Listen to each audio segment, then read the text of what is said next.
Hello everyone, I'm Mike. Welcome to my DIY workshop.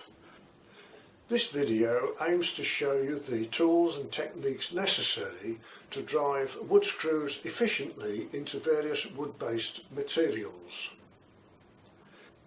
Now let's have a look at screwdrivers and power drivers.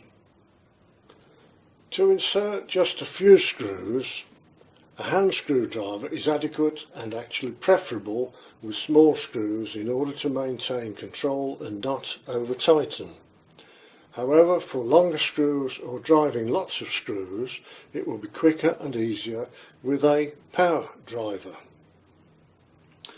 This lightweight rechargeable screwdriver is a good machine for occasional DIY work using screws up to about 2 or 3 inches long, 50 or 75 millimeter long, especially if you use pilot holes and clearance holes, which I'll explain shortly.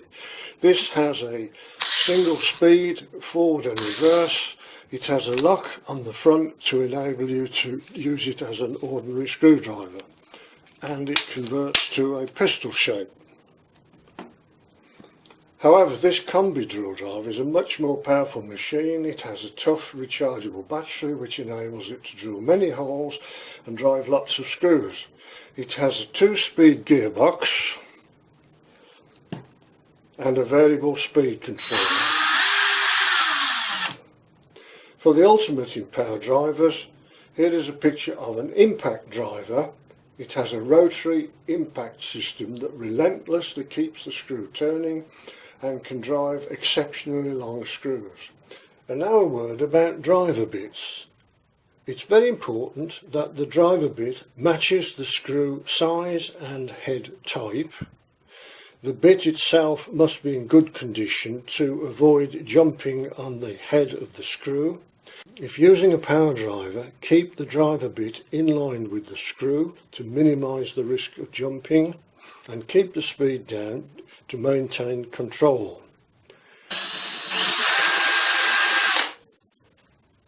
Pilot holes and clearance holes. They make driving the screw easier and the finished result tidier. They're more of an option with smaller screws, but become really essential when working with longer, fatter screws and harder materials.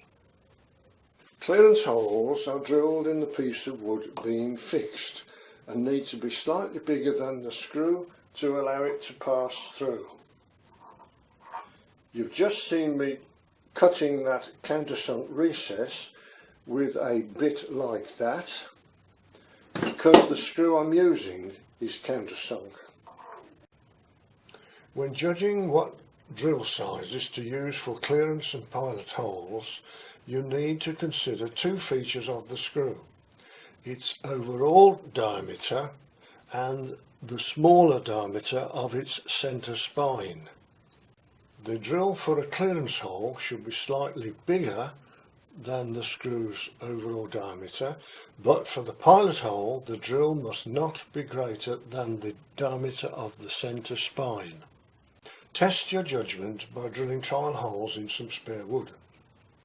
Now in this demonstration I want to fix that piece of wood onto that piece.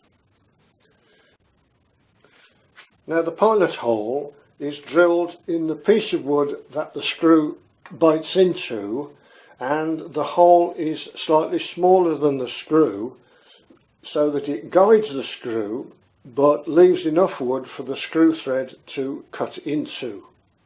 The simplest way of marking the position of the pilot hole is to put a screw in like that, tap it with a hammer and then drill the hole.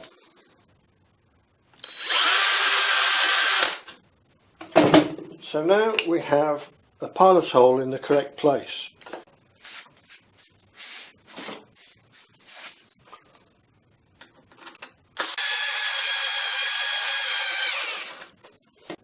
Here's a way of accurately drilling a series of pilot and clearance holes. First of all, set up your driver with the pilot drill. Position your piece of wood exactly where required and drill down. drill right down through the first into the second piece.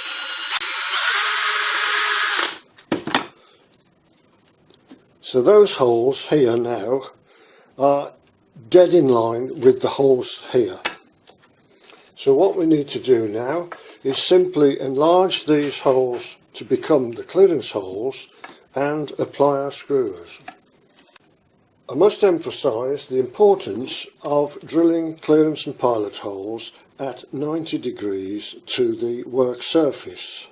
To do that, you can make yourself one of these, two pieces of wood cut at 90 degrees and positioned like that, so that when you come to drill your hole you can quickly see if you're not vertical.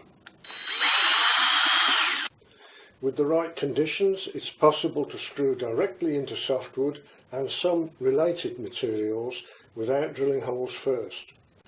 So no pilot hole and no clearance hole. This is just a modest power driver which starts to struggle. So we need a power driver. And you notice that the power driver forced the screw in so that I didn't even have to make a countersunk recess. But it's untidy and okay for strength but not for good looks. Okay, in this demonstration I want to fasten that piece of wood to this, which means that I've got to put screws into the end grain.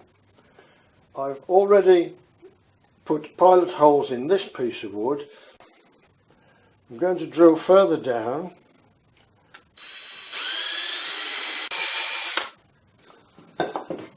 so there are my hole positions there. I just need to enlarge these holes now and I'm ready to try the screws. But I think it would be better if I did drill countersink holes.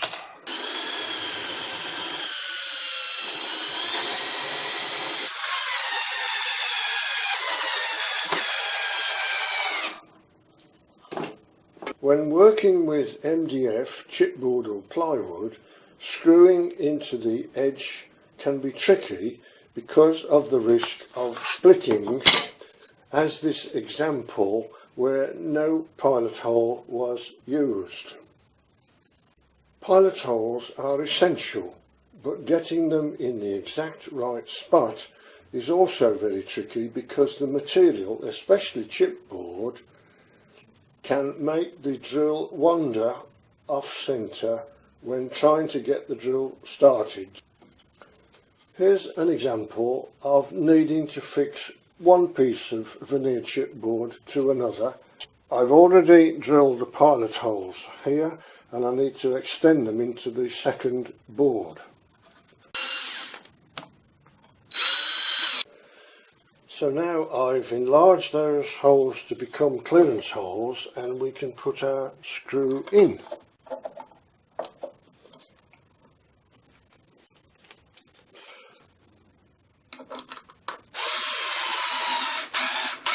Now what I wanted to show you on these two is some alternative fixings. Here, instead of a countersunk screw, I've got a round head screw which doesn't need a countersunk recess.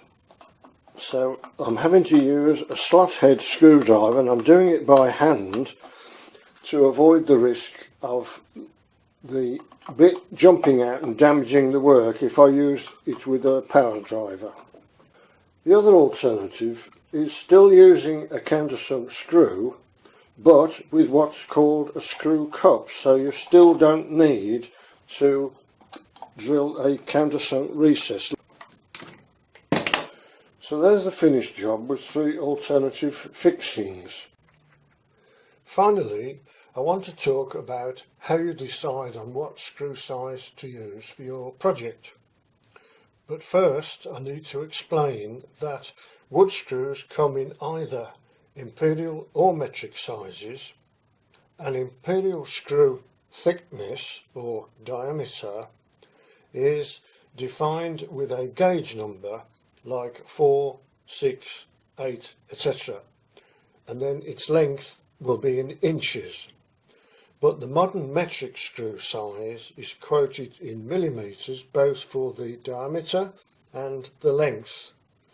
The diameter is usually quoted first, so that would be a 4.5 by 65 millimetre screw.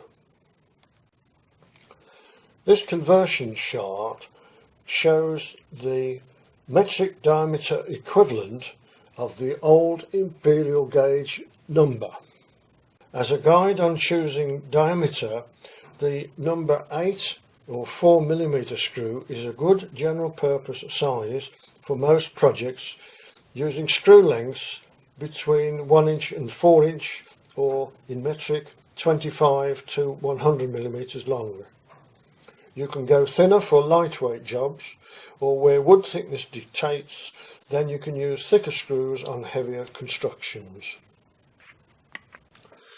Let's talk through these 4 full-size examples of different kinds of screwing task. They're full size, so there's a 50p coin to give you an idea of scale. In this example here, we want to fix those 2 pieces of wood together, but that screw is really too long because there's a danger of the point coming through the other side, which would be a nasty hazard, and because it's a hardened steel screw, you can't file it off easily. So that's the next shorter screw available. It's just about arguably long enough, providing you're not putting a great load on that. This is a thicker version of that length screw. If you wanted to, you could sink the screw further in to get more thread into the second piece of wood. This is the same idea but on a bigger scale, so longer screws required. I said before that a good average screw to use is a number 8 or 4 millimetre diameter screw. We need that distance there plus a reasonable distance into the wood. That is probably too long. That's about right, providing you haven't got too much load on this. If you have got more load, you can use a longer screw and a fatter screw. Over here, because we're limited by the thickness, I've illustrated here the use of a number 6 or 3.5 millimetre screw, and the distance into here is about the same as there.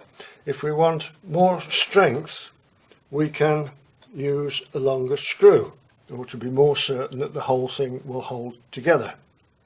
Finally, this brass bolt only needs short screws because we don't want the screw coming out of the bottom here on the face of the door. That is a solid brass screw, which is likely to be the type supplied when you buy the bolt. The difficulty with brass screws is that you can't force them because they're likely to break off. So you definitely need a small pilot hole there, but then you have to be careful not to drill the hole so deep that it comes out of the face of the door. A better bet would be a brass coated steel screw, because this is a posi drive one, and as you can see it's got a nice coarse thread which is ideal to cut straight into chipboard. You could use a power driver with this one, but this one is a slot head and needs to be done carefully by hand, and it's a bit tedious. I've made 2 other videos on the subject of using wood screws. These are listed on the right hand side of the screen, and if you'd like to watch one now, click the item. Also, if you'd like to subscribe to my channel, you can click the circular avatar in the bottom left hand corner. Thank you for watching, and I hope to see you again very soon.